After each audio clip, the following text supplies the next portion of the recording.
Life isn't perfect, and neither are we. Nope. But we know how to face our fears And have some fun. and talk about all the messiest things of life. Like the messiest things. Get connected to yourself, get connected to others, and get connected to the life right in front of you. This is The Connected Life with Justin and Abby. That's me. That's you. And you. Okay, well, we just experienced a very sacred moment in this podcast. It was so beautiful. The end of this podcast, we were all crying, and we were like, we are not going to tell people about Living Fully Alive right now, but I do need to let them know because we're on a limited time for them to sign up. So if you want to do Living Fully Alive, you'll hear Steve talk about the forgiveness. At some point in this thing, he talked about the forgiveness teaching that we do in there. And also just it's a basis for emotional health. Any thoughts, closing thoughts, Mariah, on Living Fully Alive? I love it. Sign up for it. It'll change your life. Thank you, Mom. Anything else back there? Yeah. Do you have any thoughts, Justin? No. Okay. No. Sign up for Living Fully Alive. It's justinandabby.com. Yep. ABI. You can check it out on our courses page. justinandabi.com. Do it with your family. And Do it with your family. Yeah. Do it with your family. And with that, get ready because you're in for a ride in this episode. Oh, this episode's so good. You're going to love it.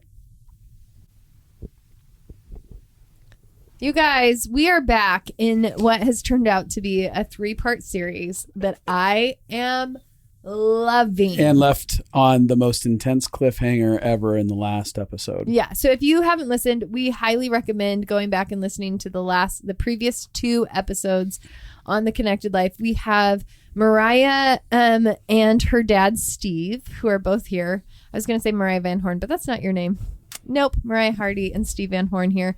And the first episode, And hanging out in the background is Kelly. Yes, the wife. Give The a little wife, shout out. The mom. Wife, mom. Extraordinaire. Hello. Hello. You're so cute.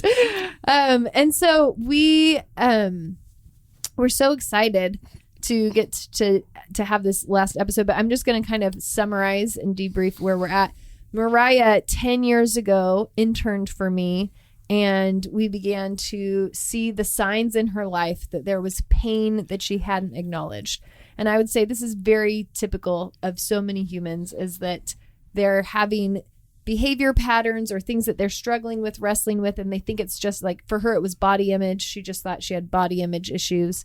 But then when we actually connected, it was really so much deeper than that. It was all this pain that had gone unaddressed and unseen, and all these places you hadn't been able to be honest and truthful.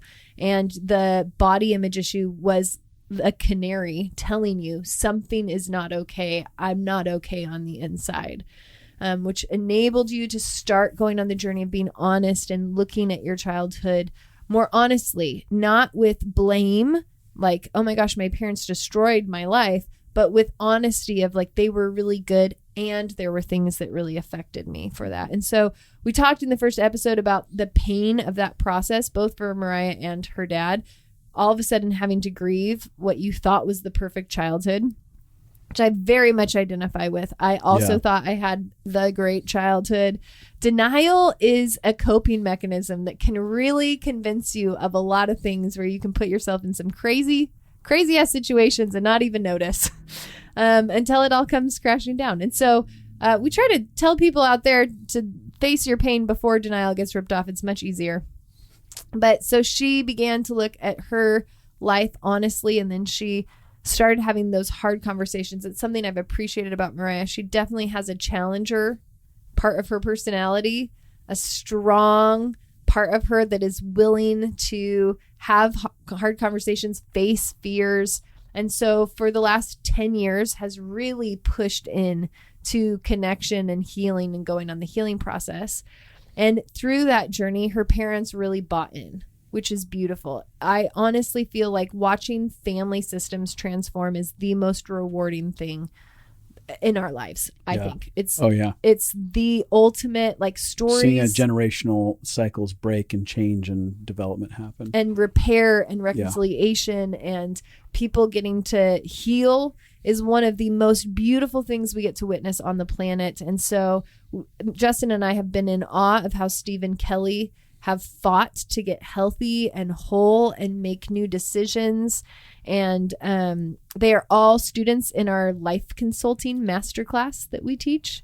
And we just had some great conversations with Kelly talking about the breakthroughs that she's having there. It's really fun to have a family that all has common language, all has gone through the same stuff, so you guys can talk through things so openly. And I've been in awe, even in this series, people are going to be listening and they're going to be like, I can't fathom being that honest with each other. Being that where you can say like, this hurt me like that. And somebody can say, yeah, I did do that. And this is why, and this is what was going on for me. And this is the ability that you guys have to be so honest without shame and defenses is just stunning and beautiful. And so that was the first episode. This is a very long recap I'm giving, but I am loving it because I like to say what I love about them. Yeah. And then the second episode, we got into the dialogue about the tragedy that hit the family as Kim, their daughter, and Mariah's sister, had been in a circumstance where she was violently attacked physically and sexually and left for dead. And the effects of that, like the journey of the effects of that for them, just in the initial of it and how it began to change their life moving forward. And we start watching this circumstance where all of the effort that the families put into their journey of trying to find a way to relate in wholeness and healthiness really comes into play in navigating such an enormous hurdle. And in this episode, we're going to get into finding out what fully happened to Kim in her journey. And we're going to discover how that long-term affected even the way that Steve fathers, and how that transformed in the way he related to all his kids, including Mariah, and even some of how he relates to his wife. Yeah. Before we jump into that, just in the first episode, Steve shared so beautifully and powerfully about the journey of learning self-compassion for himself, seeing his little kid and how beginning to have compassion on himself enabled him to start having compassion with Mariah.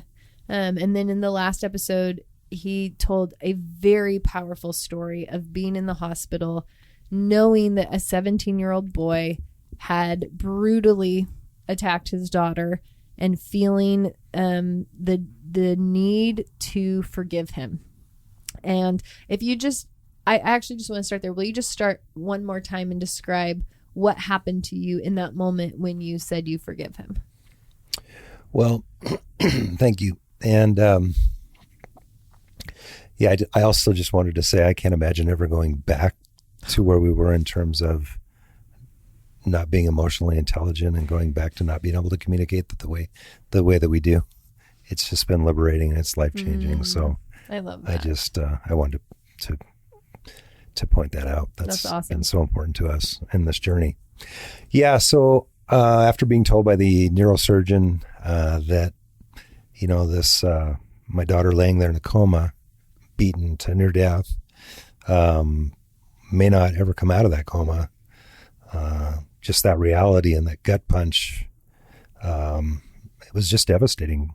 It was really kind of came out of nowhere. Our level of expectation was that she was going to come out of an induced coma and, we might have some emotional fallout to deal with, but, that she had a bump on the head and, that was all going to heal and everything was going to be okay to, you may never be able to talk to your daughter again, or have her, have a conversation with her, or tell her, that, you're sorry for all the terrible things that had happened over the years and just that whole process. And it's quite devastating.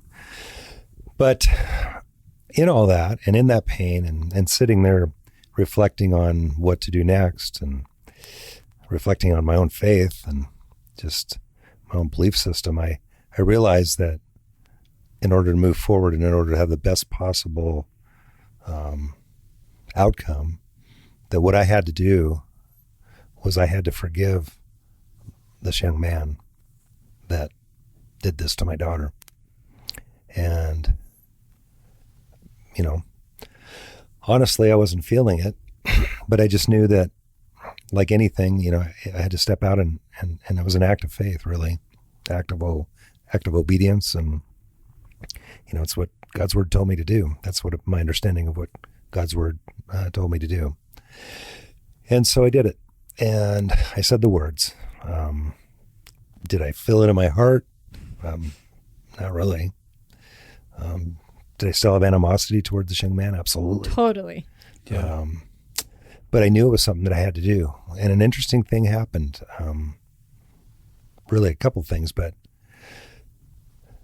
within not too long, honestly, I just began getting a vision of this young man growing up and in a foster home, this foster home or that foster home.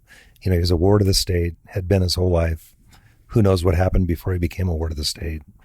My imagination was telling me that, he grew up in a drug-infested home, with God knows what happened, to him.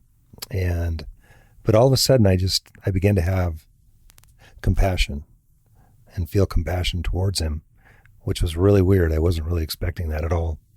It just kind of felt like it came out of nowhere. And as I started playing the scenarios in my mind of, what could have happened to him at 2 or 3 or 4 or 5 years old that made him so angry as a 17-and-a-half-year-old almost man that he could do something so horrific to this sweet girl that's laying in bed, at death's door. I had God's compassion for him. I really feel like I just was able to imagine that and wonder what his life would have been like if he'd had a different opportunity. Yeah, that's amazing. So very supernatural to me to in a moment very supernatural of that much anger and pain to be able to have compassion. It's not forced. Yeah. Right. It's not like, oh, I'm just going to force this on myself and force down my emotions. I'm actually getting an imagery, a picture, and an understanding that I can connect with. It's provoking this compassion inside of me. Yeah. It's really beautiful. Yeah, the forgiveness was pretty forced. Yeah, no, totally. Right, but the compassion. But what happened, the compassion just happened. Yeah. Yeah. It's amazing. Yeah. So you went through the process we shared in the last episode, the miraculous recovery that she had. That begins to happen as her, they realize that her brain actually is healing and it shouldn't have. And she's now she's at USC at that point. Yep. And that's where we left off. Yep, that's where we left off. If you guys want to jump into there. Sure, Maya. Yes. Well, we got her down there. I think it was about week 3 or 4 since her accident. I think we got her done about week 3. And that was when I think we talked about last episode that they did another MRI and it came back, and the neurosurgeons and all of the friends of the neurosurgeons at the neurosurgeon convention were all like astonished, and there was no medical explanation for her brain healing. And she began to, her eyes, she was awake. She was trying to mouth words. She had a trach in, so she couldn't speak. But they started moving her to close the trach so that they could put like a little stopper on it so she could speak. And she would say all sorts of crazy stuff, but we could see these like bits of Kimberly coming back. And honestly, it was from the moment that the doctor told us each, like my mom, my dad, and I, each that moment where the doctor said she might just be a vegetable, all of us were like, oh no. And I had grieved the idea of her never coming back, her dying, her being a vegetable until that point. And it was after that I was like, no, I know she's coming back. I don't know why. We just all knew at that moment. And we knew like maybe that was the Lord, because it just happened for all of us. But so the second she starts waking up is when they begin to start doing therapies, which in the movies, when somebody wakes up from a coma, they're like, what I miss? What day is it? Yeah. For the real world, when you wake up from a coma, your eyes open and you look crazy. And she also had to get her head shaved while she was awake. And that was kind of like a horrible experience because Kimberly had really long, beautiful red hair. Yeah. And they had to shave it all off. So I guess it was actually really sweet because my dad was the most kind and tender, almost to the point where me and my mom were like, this isn't fair. Like, he should be kind and tender to us too. I mean, he was kind and tender to us, but it was like the love that we were like, we always knew was in there. And he just was like, we were like, this is insane to watch, just how like nurturing he is. Like, it was like he has this like new little puppy that he just wants to take care of. And it was so redemptive because we know the history that Kim and my dad have had where it's been tumultuous at times. So much but they're both so stubborn, always think that they're right. That part hasn't really changed. But Thanks, Mariah. But she my dad was the one in the room when she got her head shaved, and apparently she like looked at him like, you're gonna let them do this to me? And she couldn't communicate that, but she was so mad at him. And he just kept loving her and being so sweet, and she'd try and like kick him. And but if you've ever watched Stuart from Mad TV, it's exactly my sister waking up from a coma. It was hilarious and also sad, but we're to the point now we're overcome with hope, and also knew that this was what it's like. Like, if you're in a coma for any length of time, you have to learn how to talk again. You have to learn how to swallow again. You have to learn how to walk again. So we knew at that point that was just part of the journey.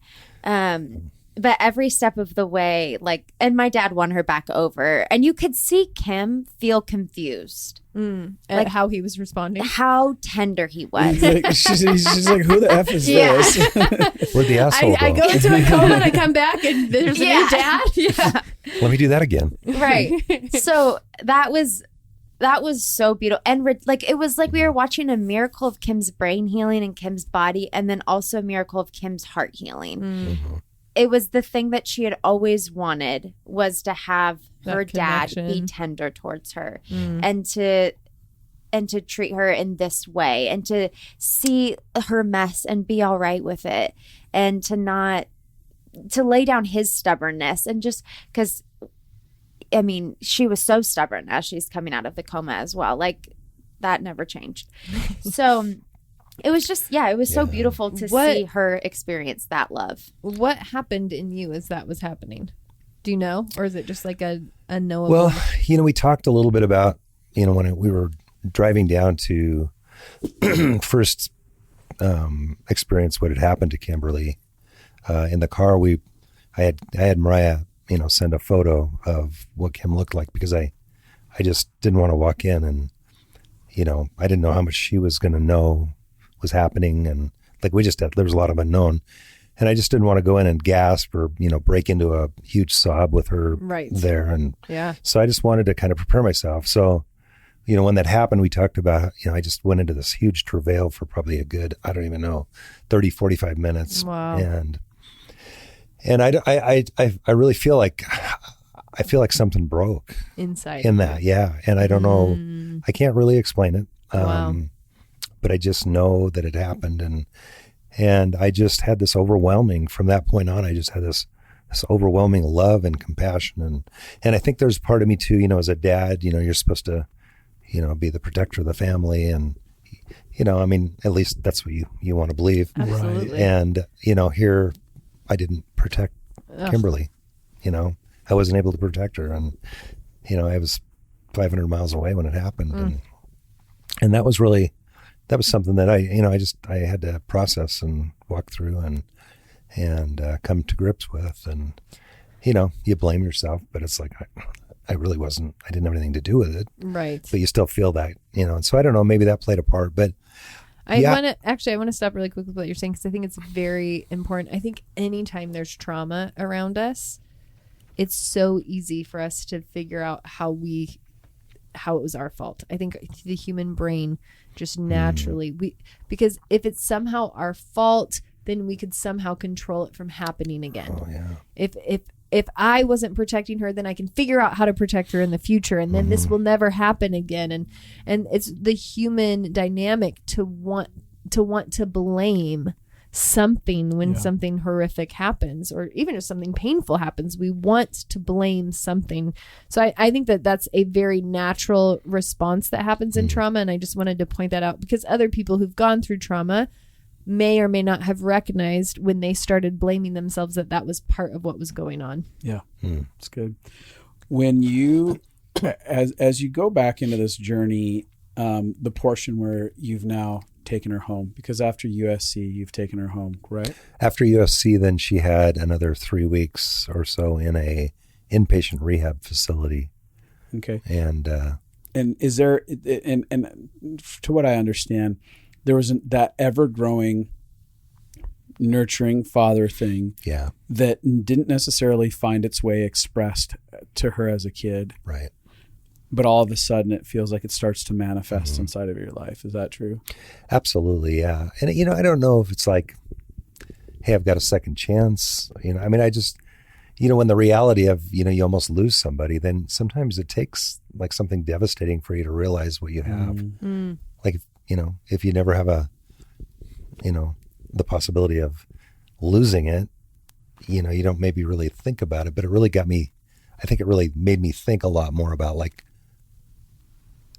I realized I realized during this whole thing, because through all the drama and all the, bickering and, the constant turmoil, it's hard sometimes you can love somebody, but sometimes it's hard to like them.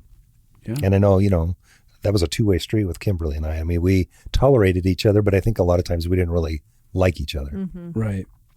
And to the point of where, when she turned 18, like there came a point where I said, you can't live in my house anymore because I can't live like this. Yeah. And it was that tumultuous. And so, yeah.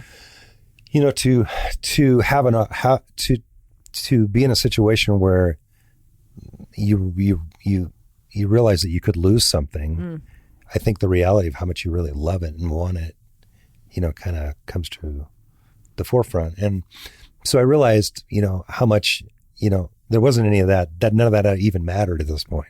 Do you think that quick question, do you think that you also not only connected with her current trauma, but then was even able to dive deeper into compassion to her childhood trauma all of a sudden? Like 100%, because compassion is compassion. Right. Like,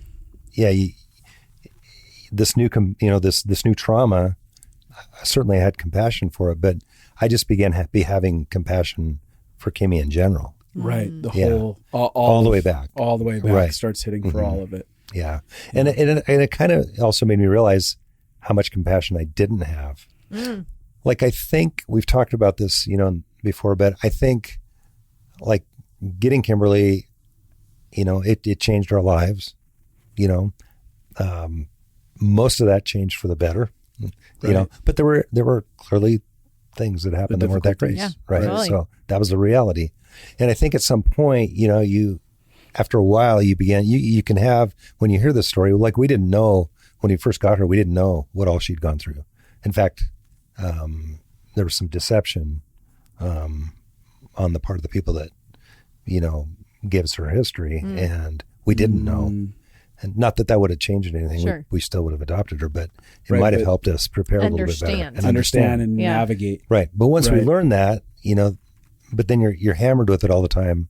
You reach this point where you begin to have compassion fatigue, where all of a sudden you're like, okay, I know this is a really terrible thing happened, but I just literally can't deal with listening or, hearing one more thing about it right now. I don't have it in me. Totally. Yeah. And that's real. To come to that, reality and that's okay. Yeah. That having compassion on yourself about having compassion on other people is okay. Yes. And I'm not a bad person because I don't have fatigue. Compassion, or that I don't have any more compassion. But yeah, absolutely, Justin. It did go all the way back, and I can't, again, I have sometimes a hard time articulating what really happened. I know what happened. I'm not sure I know the why, but I just know that my heart just opened up, and I just began seeing her, as this little girl. Yeah. And here she is, and I think part of it is she's not talking back. She's not triggering me. Totally. Yeah. Right. I mean, yes, there was a point where she did, she became Stewart incarnate, and, but that didn't, I mean, it was like a little baby doing that to me. Totally. You don't think about how you are around a baby. You're like, oh, okay, kiddo. A baby cries, Yeah. a baby screams and Yes. kicks, and you're like, oh, Yeah. and that's just must how be it was. expected, It was yeah. like Kimberly was a baby. Mm-hmm. That's how I related with her. Like she was my little baby, my new little baby. I have a newborn, and we talked about that, and that was part of the beauty in tragedy is that we got to experience all the things because she was adopted at almost 4. We got to go back and experience those newborn things, whether we watched her open her eyes for the first time, watched her yawn and Take her first steps again. take her first steps again. Yeah. It's crazy. That's Learn to amazing. talk. Yeah. It was tragedy, but it was beauty. Yeah. And as you get, as she ended up out of the 3 weeks there, she ends up returning back to home in Washington with you guys. Right. And what started happening for you guys as that happened? Did she have quick evolution in her health journey? Was it slow and go? What did that look like? Well, I mean, for the last 2.5 years, she's lived with us and continued to work her way back into independent living. And so what kind of happened is there was this, initially it was fairly easy. Yeah. It was a continuation of caring for her. Yeah. But then as she got better, She was probably like going through all of the phases again. her realization of what was happening. And the better she got, in some cases, the worse she got in terms of, 100%. in terms of being more confrontive and frustrated, super frustrated, so frustrated. I mean, could you imagine? Yeah. Like you're living on your own, you're driving a car. Like she thought 6 months after she got home, she wanted to go get in her car and drive. Totally. Like, yeah, no, that's not going to happen. Right. That's not going to happen. And One thing that Wait, hold on a second. One thing that we didn't know that happens with trauma when you have had a childhood trauma like she had done and had already gone through much of the healing process of that, when you have an additional trauma, again, it throws you all the way back. So she went back to having to work Regressing. through all that childhood trauma again. So we had to go through all the stuff that we had already experienced with her that was horribly horrific once to do it again. And this time as an adult with a lot more frustration and the physical limitations that she was going through at the time too. right. Oh, yeah. We didn't mention, but when she was on the ground, laying out for 7.5 hours in 47-degree weather, she her blood coagulated and she had a stroke or a series of strokes, and her right side, which is her dominant side, was paralyzed, not fully but partially. Wow. And so she, was doing physical therapy and occupational therapy for that as well. And then of course, trauma counseling and, mom and dad are, taking her everywhere, running here and there. I mean, our lives essentially were put on hold. Yeah. It was like lives as full-time. we knew them. Yeah, This absolutely. was a full-time job for both of us. And, Yeah. And, it was one that we gladly did. But it's it not takes a toll. glamorous. It's not. Because not only is she the healthier you get, the more trauma she's going to experience. That's Exactly. the interesting thing is the safer you get, the more trauma comes up, the healthier you get, the more you feel. And then being around somebody in trauma is it's easy to do in spurts. Right. But when it's all the time, and then your own trauma, because you guys, Sure. what a lot of people don't understand is secondhand trauma. So she went through the firsthand trauma, she experienced it, but watching her and what you guys went through in the medical process created trauma for each of you. So now you're all walking through trauma at the same time, and that's overwhelming for Yeah. anybody. Yeah. And you don't really have an opportunity to, So can I take a week vacation for me really quick so I can go process everything, then come back? you don't have time to really do that. It's No. like, nope, we've got another PT appointment and then an OT appointment. And then right after that, we have trauma counseling. Mm-hmm. And so, yeah, and to be honest with you, I mean, one of my motivators for wanting to go through LCMC was just because I know that I have not fully walked through processing all this. Yes. And I, I can see it. Mm-hmm. You know, I can see it come out in certain ways, and I can see it.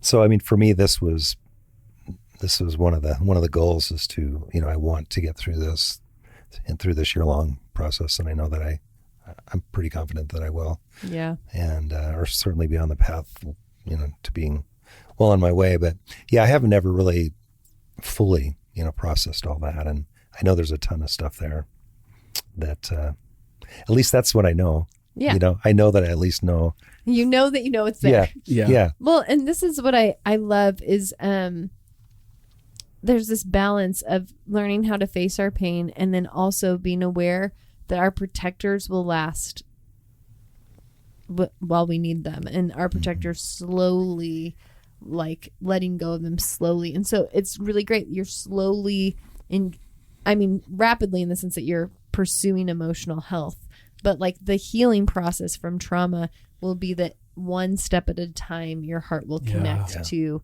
what it needs to connect to from it, because it knows our minds and our emotions know what we can and cannot handle. Mm-hmm. And so I think that's really good. Mariah, did you have something, Justin? Oh, I can go. We can go ahead to Mariah. I know that you've had some PTSD things show up for you. What are a few of the ways that you've noticed that? Well, I think the first thing I noticed was anger came back. I used to have a lot of anger, and that was like the only way I could show that I had emotion. Mm-hmm. And then once I started being connected to my heart and being able to process my emotions, I didn't really need anger anymore. So I remember, let's see, this happened 2019 towards the end of the year. Around Christmas, she went home. And then the pandemic happened, which also was like nicely timed because I was still in a lot of trauma. And then I felt even more out of control. And I would have such big anger rages that my husband would lock himself in our guest room, and I would like try and beat down the door. Oh. Half of my brain is in a rage. Yeah. Like, come out. It was like, come out. I want to talk to you. And he's like a 9 on the Enneagram and is like, I can't deal with this conflict. You're crazy. And then the other half of my brain is like, you are really going nuts right now. Totally. This is a bizarre response to have. Right. So then I would just laugh at how so I'm crazy. Like, anger raging and also maniacally laughing. So that was weird. Because the maniacal laugh at the like, this is insane. Yeah, like I'm like, I can't calm like, down. I can't get this calmed down. But I also am aware that this is crazy. That's called self-awareness. That's called bad shit crazy. Yeah. So, but I was like, I'd have more and more like just really intense anger outbursts. Like, so that was my first clue that I was stuck in trauma. Yeah. And then it was with the pandemic, I think I would have probably gotten triggered by the pandemic anyways, but I was paralyzed with fear because I had already had my world, like the rug ripped out from underneath me. Like, is the whole world going to fall apart now? Like, Yeah. my family just fell apart. Is the whole world going to fall apart? Yes. So I spent lots of weeks just like, I couldn't move. I was so scared I had COVID, and I just stayed home for like weeks, and every time I like sniffled, I was like, I got it from a package that we received. Oh. How far I've come. Which, okay, I want to point out what you're saying, because most people don't recognize that irrational fear is a trauma response. Yes, I was in so much irrational fear. And it can be about anything. Or OCD looping, ruminating. All of those are signs for me. I mean, I've noticed that. Like, when I first recognized having PTSD, it was irrational fear that caught my attention. I was like, I'm like afraid of this crazy random thing that I've never been afraid of before in my life. And now I'm like paralyzed by it. But it's like, it's the fear that exists about this situation over here. And it's just coming out at whatever we're looking at. Exactly. Yeah. And I mean, it would be like driving. Like, I was driving somewhere, and I was like, had super intense PTSD about driving. And I love to drive in the snow. I'm from Alaska. Like, I don't get scared at stuff like that. And just anything was giving me really intense anxiety, irrational fear and anxiety. And as that kind of settled down and I began to realize what it was, it lessened in severity. But I still experience PTSD with like the idea of putting my parents through that again feels pretty overwhelming. Yeah. I had an experience not too long ago where I was at a gas station and this guy came up and he didn't have a shirt on and he was like a vagrant just coming through town, maybe a little on drugs, but it was in the middle of the day and he came up to me at the gas station asking for directions and I spun out. Like I started shaking and like I almost burst into tears. Like, and I was screaming at him to get away from me. And he was coming up on me like kind of fast. And I was like, what do I do? Do I spray him with gasoline? Like, how do I get out of this situation? And I like called my mom like shaking and in tears. And I was like, oh, I am, because my thought process was he's going to hit me over the head. I'm going to get knocked unconscious. Then what else is going to happen? And then my parents are going to get a phone call. And that happens not all the time, but I am. But more than it ever did more before. than it ever. I mean, I am the girl that I'm not afraid of anything. Right. It's just people don't scare me. I can handle myself. And then now it is really switched into like, I always have someone walk me to my car from work. And I mean, part of that I think is I'm more aware that just crazy stuff can happen. But it is so much fear. And it is like, I'm so scared of watching my parents walk through this and having to care for my sister. As much as it is an honor, it's such a high price. So yeah, and just feeling it even in my body, even as we talk about it, I can feel my body like tense and shake. And I shook for 2 straight weeks while she was in the hospital. Like I could not get my body to regulate and stop shaking. Yeah. And I feel that whenever I have any sort of stress or memory of it, it comes back up in my body. I remember you would just be shaking almost uncontrollable. Yeah. Like, are you cold? And I don't know. Yeah, it was so hard. Yeah. It's I think it's where we've told a lot of the redemption last episode, and we're gonna go into some more redemption now. But I wanted to paint a picture because in the midst of finding beauty in tragedy, there's a really real cost to I mean, there's real suffering that doesn't, like, are there a lot of miracles that happened? Yes. And then there was a lot of everyday 2.5 years going to a million different therapies, having a million different emotions, going through the highs and the lows. And there's a cost for everyone walking through this. And so I never want I want people to be able to hold the good and the bad together. Right. Because that's what life is. It's not that this has only been traumatizing, and it's not that this has only been redemptive. It has been both. It has been the most horrific thing you've ever gone through and beautiful and redemptive. Yeah, that's really good. A curiosity that I have real quick is your thoughts observing your dad as a daughter, as a sibling. What are your thoughts on as he's taking care of Kimmi, how is that evolving and pouring over into the way that he's treating your other brother or your brother and your other sister and even you? What are you seeing in that? Well, I think when my parents adopted my siblings, like they had said, they were so unprepared and unaware of what they had been through. So I think, and they didn't grow up with any sort of concept of compassion. Totally. So it's kind of interesting because our family structure was built around a lack of compassion, I think, for it was just a fact. Like that, yes, that had happened to them. It wasn't that happened to them, and so then we understand and have compassion for their behavior. Right. It was like, there was just a disconnect there. Right. It was like a that fact. in my household. Yeah. Yeah, that happened to them, and now their behavior is yada yada yada. You still have to clean your room. Right. Well, or Totally. but there was no room for there to be an explanation and a lot of grace and compassion for their behavior. It was almost like sometimes the behavior was like villainized and was the disruption to the house. So when all this is happening with Kim, there's just an overwhelming amount of compassion for her, for what she had been through in her current state and before. So then that was taken over, I think, into my other siblings, listening to my parents talk about them and what, you know, they're going through, and the stuff that they're still walking through today. There's just another, like a measure of compassion and of understanding of, well, yeah, they're dealing with this, but think about what they might be feeling. Or they never were taught from like 0 to 3 that they were allowed to, you know, be small and not have to be in control of a situation. Because I think all my siblings have a very strong need for control. But when you've walked through an insane amount of trauma, like, and everything kind of feels unsafe, of course you do. So there's just a lot more understanding for the protection mechanisms that we've bumped up against For years. For years.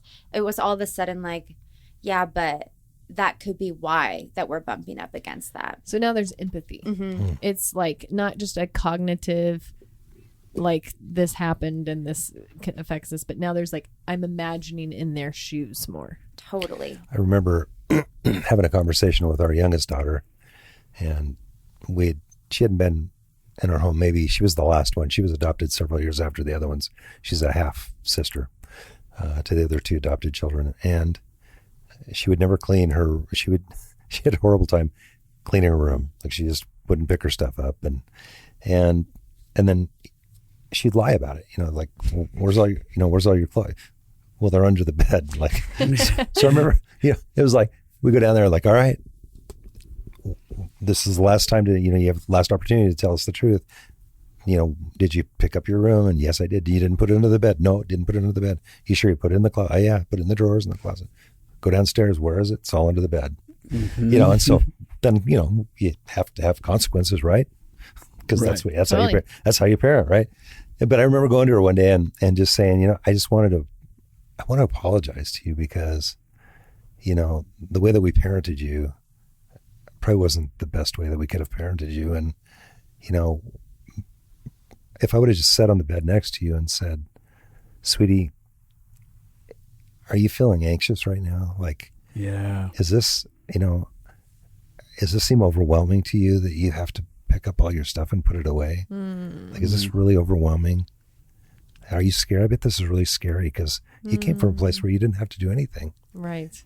You just lived in squalor. Like, it was okay. Yeah. And now you're coming to a home of structure and you know, with expectations. And I bet it's really scary. And she just burst out in sobbing. Wow. As an adult, like, just burst out sobbing. Wow. It's like, yeah, you know, just like that's all it would have taken. We had no idea. Totally. You know, all we knew is she disobeyed us. Right. And therefore, you know, totally. It was crazy. It's a beautiful story. But that was something that, you know, that's kind of an out byproduct. Yeah, a byproduct of this whole process. And, you know, it's not been perfect. No. You know, I'm sure you've also had your moments. I mean, like, at this point, if in walking through trauma with somebody, you'd also be butting heads with them. There'd be no way to not. 2.5 years. I mean, Kim finally had an opportunity to move out, which we really were hoping, because she's getting married, by the way. Which is amazing. In January. Wow. Like, yeah. Right? Yeah. What a miracle that huge. she's able to get married from. Yeah. She's probably potentially going to be a vegetable to, like, she's come that far into. She's driving. Wow. She can't hold a job yet. I mean, she's not able to hold down a job yet. But we're hopeful, you know, but we really we were really hoping that she could have some independent living again before being married. Mm-hmm. Yeah. Right. To feel what that, you know, to be able to experience that again. Yeah. Because it was so important to her. And 2.5 years of just like, I mean, I couldn't even tell you the hours and hours and hours and hours of sobbing and just like frustration and my frickin' arm or my frickin' head injury or my frickin' this or that. Just super, super frustrated, you know, not being able to write, you know, she was a musician. She played guitar and sang, and she can't play guitar, you know, but she can still sing. And she just actually, I'll put a plug in for her, just completed an album. Wow. Yeah. That's amazing. I don't know the venue that I think it's on Spotify. I think it is on Spotify. Yeah, Kimmi Kimmi Nix. Yeah. How do you spell it? Nix? Kimmi and then NICKS. CKS. Yeah. Yeah. Kimmi Nix. Cool. And she's got some of her other songs that she had recorded prior to that we played over her over and over and over again. And if you listen to them, you'll realize just how it was almost prophetic on her part. Like, wow. Like I told her, I said, it's almost like you wrote these songs knowing that you were going to need to hear these words. Wow. At this time. And there were several of them. She wrote a song for Kelly and I. It's called Choosing to Love Me. And it's about just a kind of a dedication to us and honoring us for choosing her and choosing to love her. It's a beautiful song. I love that. Yeah, she's really a talented young lady. But yeah, just and then of course during COVID, having to deal with all the COVID protocols at all the places, and not being able. We were so thankful that this hadn't happened, during COVID, because we wouldn't have been able to be in the hospital with her. Yeah. Oh wow. So that was like, oh my gosh. So the timing was, Wow. But yeah, if you look back at Kimberly from 2.5 years ago, you'll see it. You'll see some definite deficits. But if you look back, 2 years ago, like, she's got a remarkable recovery. Totally. Just remarkable. Mm-hmm. Yeah, and this is more to go, the journey. Cool. I think of learning compassion is learning how to have realistic expectations for where you're at and how long things will take. We often think the story's so interesting. We often think, a miracle. So that means like her brain's fine. So it'll be so easy. Right. And it's the expectations of, no, this is still a process, and it's still going to be a process for years to come from this. And it's beautiful that you guys are all, in it together. That's a really beautiful thing. I want to transition a little bit and have you share a little bit. So you wrote an impact statement. I did. And if you want to just kind of give the background about the sentencing, the journey of that, and then I'll have you read your impact statement. I'll have you describe your impact statement too as well. Yeah. So the young man that attacked Kimberly was about, I believe, 3 months shy of being 18 when he attacked her. And we were assured by the district attorney's office and the detective that, was the head of the case, which these people were absolutely wonderful. They were so compassionate with us and just really great people. My hat's off to them. But they were, they assured us there's absolutely no way. There's not a judge in the country who would ever try him as a juvenile. Totally. Like, he will definitely be tried as an adult. Yeah. You're looking at least probably 30 years, in the state pen, hard time. Well, everyone we had talked to up to that point, nurses, doctors, like detectives, police, everybody had said this is the most horrific thing that they'd ever seen. Yeah. So there was like great support of like, he will be tried as there's no, the nature of the, the attack and just the severity of it. Yeah, there's just no way. Well, we did not go into details, but there was some more. It was there's a lot premeditated inside of it, and so it was a very attack, it was an intentionally violent scenario. Yeah. And so I don't want to go into that, but I did want to explain. And she was attacked. He slipped out of the bedroom window of the house that she was working in when she got off work at 11 o'clock one night and snuck up behind her as she was getting in her car. Yeah. And that's where it happened. Yeah. So it was work related. And,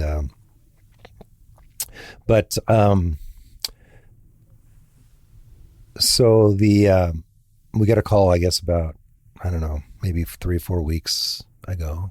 And they said it might have been a little longer than that, but they just said, hey, just wanted to let you know that a Shasta County judge has decided that she thinks it's best that this young man gets tried in the juvenile court system. Ooh. What did you guys think? What was the initial emotion about that? Was that? Are you effing kidding me? Yeah. Yeah. Like, seriously? Like, no. I mean, disbelief, honestly. Oh, totally. Right. Complete shock. Like, how would that ever happen? Yeah. Yeah. And did you have any feelings about it? Same thing. We were just all in disbelief and shock because it was so horrific, and we'd been reassured so many times that he would definitely be tried as an adult. So we felt, at least myself, I felt like betrayed by the system. I just felt so betrayed. Yeah. Like, where's the justice to this whole thing? And Totally. Yeah. that was my emotional take. Yeah. Yeah. And so, Yeah, that'd feel real unjust. At that yeah, moment. inside of that You know, space was personally. kind of, Because being tried as a juvenile, the highest sentence they could get would be to 25. 25, he's out. Yeah. And there's So even the some question biggest- about what kind of record will follow him because he was a juvenile when it happened, you know. Right. So will he be a sex offender? Will Sure. he not? Like, will he like have any consequences after Yeah. 25 for Right. this? And, you know, that's not very far down the road because he's 20 now. Right. And is he going to come back and want to finish the job? Right. And there's a lot of things that go through your mind, Yeah. you know. If he doesn't get rehabilitated, Will you know, will he that do this to somebody else? Yeah. You know, will we be sitting here again and will another parent have to go through what we had to go through, Right. or maybe worse, you know? Yeah. So just a lot of things like that, a lot of fear, a lot of anxiety, Yeah. a lot of anger. Yeah. Which it also brings up the conversation of what is justice. And, you know, I think in a dream scenario, justice is the healing of a human's heart and the repentant nature of someone goes, oh my gosh, I see what it is. And something changes. And in a dream scenario, the justice would be that he actually gets undone in a good way with love, that he changes the way that he does life. And I mean, that would be the hopes, but it doesn't feel very just in regards to like the potential that someone that isn't in a repentant place could be out on the street again and could hurt people again like that. So it feels scary and it feels confusing. And Yeah. I agree. And he's not had a very good record while he was in county, you know, just constantly in fights. And I've kept in contact with the original detective, the county detective. And he retired actually not too long ago, but Wow. gave me his personal cell and said, look, I Wow. want to stay in contact with you guys. And it's been, you know, it's been good getting to know your family and walking through this with you. And there's some cases that really stick with you. And this is really one that's stuck with me and Wow. impacted me. So, I mean, it even impacted some of the more hardened law Yeah. enforcement people, which I guess felt Validating. validating. Yeah. Like I realized, you know, I felt it was really horrific, but when people that see this on a When they daily see basis, horrific things all the time and they're like, no, this was yours was really bad. hurt. Yeah. Yeah, I actually had one of the parole officers from the juvenile system he went back to. So he came from that up here, then went back to that. And she says, I do violent crimes. That's what I do. And she goes, I just have to tell you, I know you guys don't want to be known for this, but this was one of the worst I've ever seen in my whole entire 20-some year career. Wow. And so, Wow. you know, again, validating and Totally. at the same time, more It's compassion both for good Kimmi. and horrible. Yeah, all at the same time. It's like, It's like Yeah. good validation and traumatizing validation. so we were like, well, okay. I'm thinking, well, they want a victim impact statement. He pled out guilty to everything. Mm-hmm. Of course he would. Why wouldn't he? He's Yeah. out in 25. So Yeah. there's no, it's low stakes for him. Totally. So I was like, well, a victim impact statement, why the hell even do this?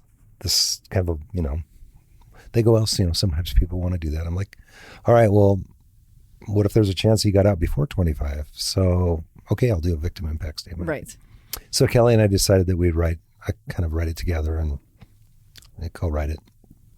And so started writing it out, and I felt a lot of injustices. You know, the first part of my Absolutely. Absolutely. impact statement, I was very graphic in my statement, like, As you should you be. did this, This is what, you know, and yeah. this happened, and this Yeah. happened, and this happened. This is what you did. Good. And somewhere in that, Because I actually think process. it's not mercy or compassion to deny what was done. yeah, The truth. That's the not reality. loving. No. The reality and truth is an important part. And I think so many people use compassion in an unholy way to like cover over something when it's like, no, this is the truth. You did all of this. yeah, This is real and this is honest. right. Yeah.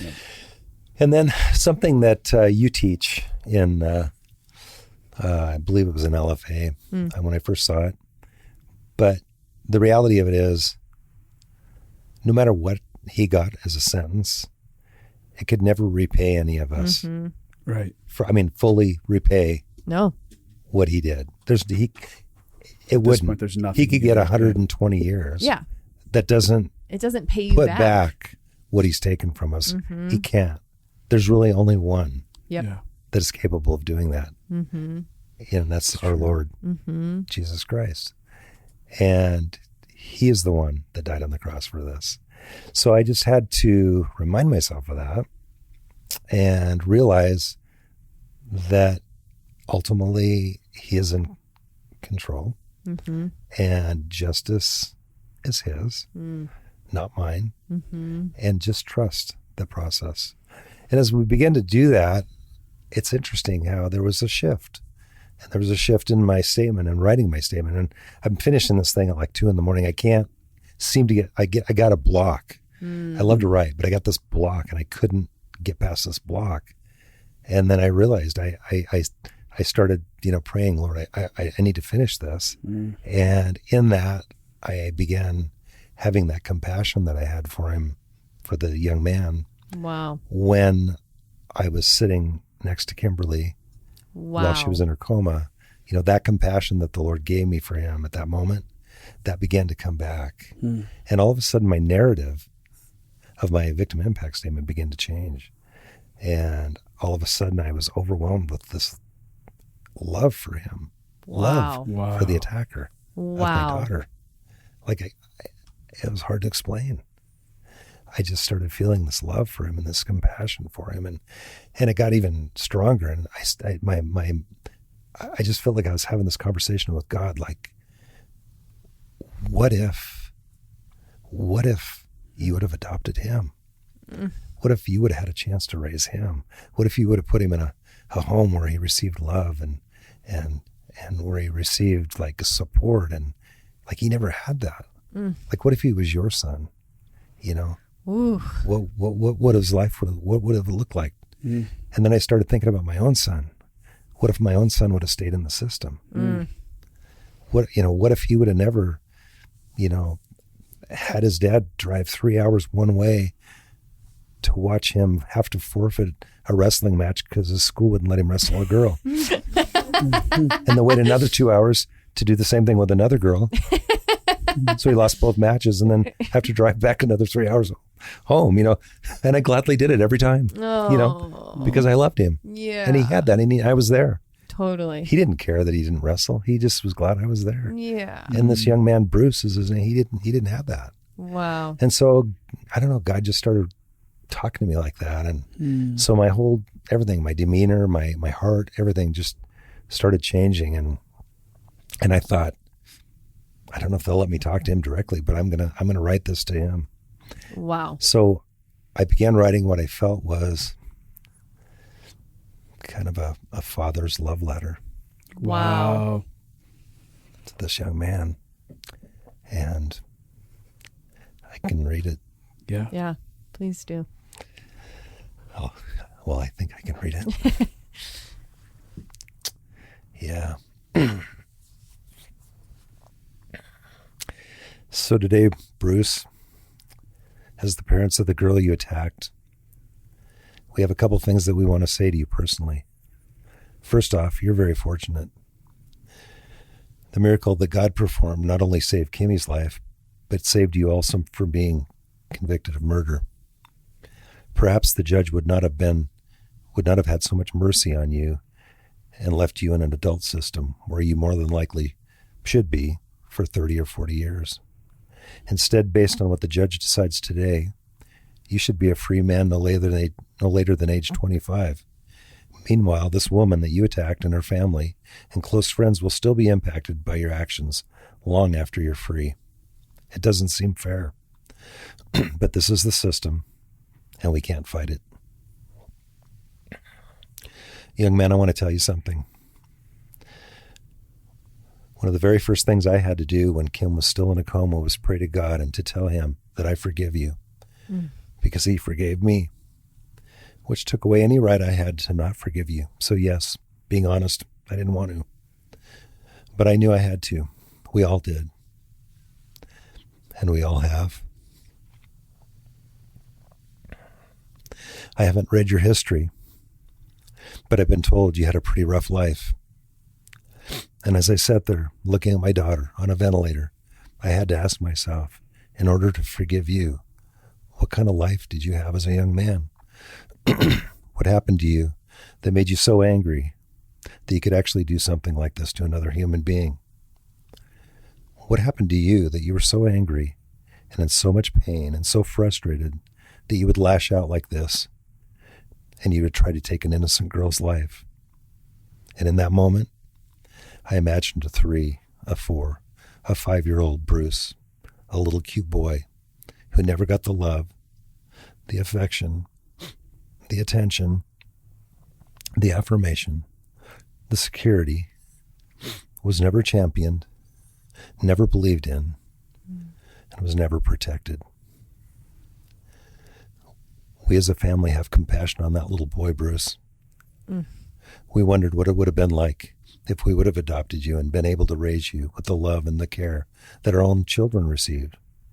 Or even more sobering, what would our adopted son have been like if he would have been left in the foster system and been a ward of the state his whole life? What kind of things would he have been capable of? Could he have done the things that you did? We want you to know that as a family, Bruce, we are committed to praying for you while you're incarcerated. We're disappointed in the judge's decision to push this down to the juvenile system. But with everything that's within us, we hope the judge was correct. Because the best justice we could have would be for you to be able to process all your pain, get in touch with your heart, realize that these horrible things that you have done came out of a place of deep woundedness. While what you did was horrendous, we ask you to have compassion on yourself and realize what you have done does not have to define you. You can seek to do better. It's going to take some work, Bruce, but you can do it. And one of the craziest things about all this is that the God that we believe in loves you just as much as he loves us. He wants you to know you're his son, and he has always been there for you, even in the absence of an earthly father. And he will be there for you always if you simply surrender to him. Let him show you his love and then receive it.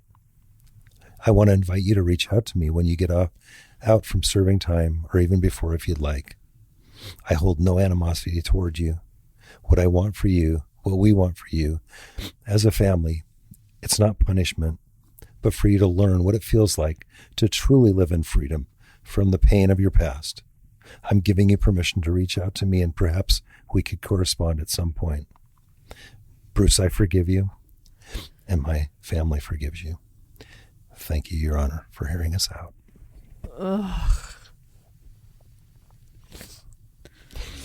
I messed up. Kelly's crying. I'm crying. Just holding on over here. Just That's the first time I've heard it. Yeah. I knew about it, but Mariah, do you want to describe what it was like in the room when he read that? Yeah, well, we were on Zoom, and I pinned Bruce's screen Face. to mine. Yeah. And I mean, first of all, you have this idea of this monster that did this, and then we get on there and it's this little kid. It's not a kid, but he's small. yeah. He's a small guy, and he just looked so hopeless and alone, and that it made me feel nauseated looking at him. He was in like a white little cell. There's no one sitting next to him, like no support. I felt so much relief, honestly, in that moment that he was in juvenile court. And I wanted him to serve as much 500 time years. as possible. And in that moment, I just, honestly, it would feel like a double travesty to have my sister be in the situation she's in and him to serve 30 years. Like, it's not going to do anything for him. So as my dad was reading that, and I had written a victim impact statement out where I was very listing the horrific things that I just wasn't holding anything back. And Grievances. I had to go back and change mine because I had to read mine afterwards. Good luck after that. I'm like, there's no point in anyone I was like, I don't really anything. need to say anything. But as I was watching him, as my dad was reading that, and he was sitting just looking straight at the camera the whole time, literally fazed by nothing. And when my dad said that we have compassion on that little boy and we wonder what it would have been like to adopt you and raise you, like he just turned down and started weeping. And I just was like, it was this weird moment of like, We've all lost it. Yeah. like, did we just watch somebody get to hear that they're wanted for the first time, or that like somebody dreamt and cared about them? Like, it was this really horrible and beautiful, like, holding both my sister and this little kid in our hearts at the same time, and feeling like, I know you weren't born a monster. So what molestation and rape and abuse did you go through? And how worthless do you feel? Yeah. And who told you that you would do this? And that's a really a human place to be. And I think that just, it made me have a lot of love for him and a hope for him. And all I wanted was to hug him. And I just was like, it was about to be Christmas time, and I was like, can I bring him a gift? Like what would, like, it didn't take that much love for him to break. Like, it didn't take that much. You could hear at the beginning, he was like holding him accountable and being like, you did this and we have to suffer the consequences. And so it just made me be like, gosh, if he would have just gotten a kind of good foster parent, for like what would have taken. So what was it like? Steve, did you see him cry? No. Nobody else knows how to use Zoom except for me and my family. I forgot. So you were the only person who saw it? Yes. They're like, how did you do that? I'm like, it's called pinning it. We don't know. Oh. So you guys didn't even get to see it impact him. You just...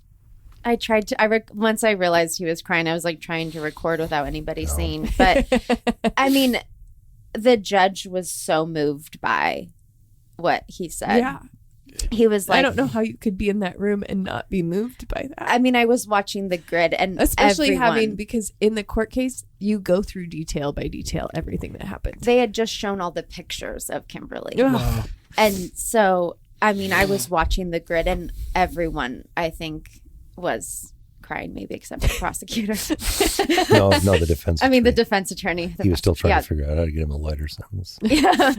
But, yeah, everyone was so emotional. And the judge said, like, it's really rare for you to get a family that feels this generous to you and feels like they're willing to give you forgiveness, and you need to take that. And I was like rooting for, like, I just was rooting for him. Like, I'm like, I just want you to do good in your life and to heal. Because I could, his pain was just on display. And it was in that moment, I think, that I realized I was actually glad that he didn't go to the big house. Yeah. Wow.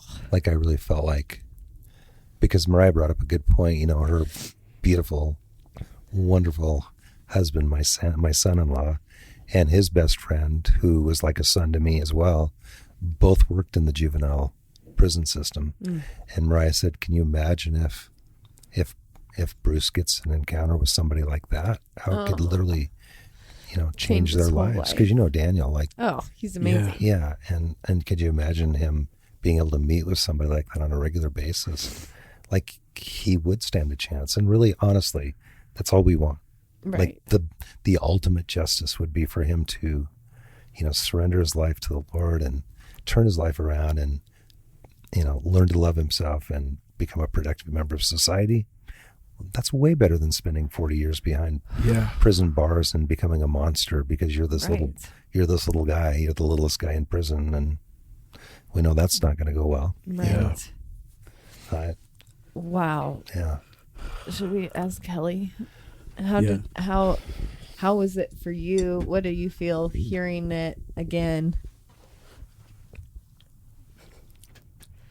Well, it impacted me the second time as much as it did the first time, because this had been a process for our whole family to get through to this place of feeling forgiveness. So we had done forgiveness, like Steve said, to begin with, as an act of obedience. We all did that, and but we had to work through the process of healing our heart to the point that we could actually feel it. Yeah. And so we were all to that place. We were all to that place of just wanting to extend love and forgiveness to this young man, and to see him respond to love was just such a gift. Absolutely. And we all were just wrecked, and I'm still wrecked. I mean, and we are praying for him.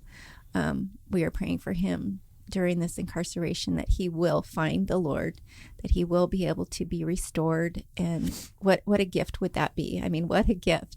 That's the only way that this whole scenario would be worth it. Yeah. And I would speak on behalf of Kimmi as well, that she echoes, even though she's still walking it out, she echoes this. Yeah. She extended forgiveness in her impact statement to him. She was the first one to speak. And so it was, echoing, Mariah extended forgiveness. Steve and I extended forgiveness. Kim extended forgiveness. Wow. And then Steve, spoke on behalf of our whole family. And so the judge was so amazing. Like he said, we don't see a family like this. We don't see this is, and I feel like, I think he said to Bruce, Bruce, this family has given you a gift. Mm. Now, what are you going to do with it? Mm. Wow. It feels like one of those things. I mean, I've seen like videos before of like somebody in a courtroom doing something like this. Yeah. And I've always thought, I don't know how you could get to the place to be able to do that. And I was thinking about how easy it is to get mad at Christians because they're idiots sometimes. Like there's been so many times in detoxing things where you're like, we do a lot of crazy shit to people. And so I know so many people who detox Christianity and they're like ashamed to be known as a Christian because that can be such a bad term in some places. But all I can think this whole story is like, there is something unlike it. The only stories I hear of radical forgiveness like this are connected to a God who did that first, who loved in a way that was so extraordinary. And there's nothing that could make me more proud to be called a Christian than a scenario like this, where you're like, this is not human, the love that you connected to for somebody that caused this much pain. It's not human to, it's so natural for us to go into hatred and blame and bitterness, and there's probably going to be waves of that come up through the years. 100%. It's not done. But for you guys to be able to connect to a love that is so much greater and to choose to display that on the planet, I'm like, Christians give me so much hope for humanity. We do a lot of screwed up things, but there's beauty in things that I don't know how any human could get to without a God. Yeah. Yeah. Yeah. It's stories like these that have these eternal qualities to them that it feels like, you guys are in the middle of a story being written that doesn't just begin and end on earth. And there's like this excitement inside of me on the other side of something that feels so tragic to go, I want to see the eternal story. I'm excited to watch the eternal story play out, whether it's actually something that happens for Bruce or it's other people that were impacted that sat and watched that letter be read and it changed something inside of the condition of how they related to humanity themselves. Absolutely. And even the journey of Kim's story and what that looks like when we get to rehear a story outside of the bounds of this time and get to watch that play out. And so I have this hope and this excitement for the eternal echo that gets to play out. And I think it's really beautiful because these stories don't just happen. They happen because people say yes moment by moment to love, not because they suddenly arrive there, but it's when the moment is in front of them. It's like if I had told you, Steve, or any one of you in this room, you're going to have something like this happen to one of your daughters one day. You could never imagine walking through that, and you could never imagine responding in these ways because there's not grace for this stuff until actions like this take place. And then as we say yes to the law of love, there's this act of grace that overtakes our lives and participates with what little yes we have, even when it's the simplest thing of like, I don't feel it in my heart, but I know it's right to forgive. I know it's the only way out of this. And so I'm going to begin with, I choose to forgive you in this moment. And it's just with my words, and that's all I have. But it's like that. It's like a mustard seed piece of faith to say, yes, I forgive you, that enacts the miracle of love and allows the grace to flow inside of our journeys. And I am beyond floored with how all of you have handled it, who you've become, to see who you are, Steve, to be able to participate in that type of love and the choices you've made along the way to say yes yourself. And I'm deeply grateful that we're allowed in this space to partake in a story of this magnitude. So I really appreciate it.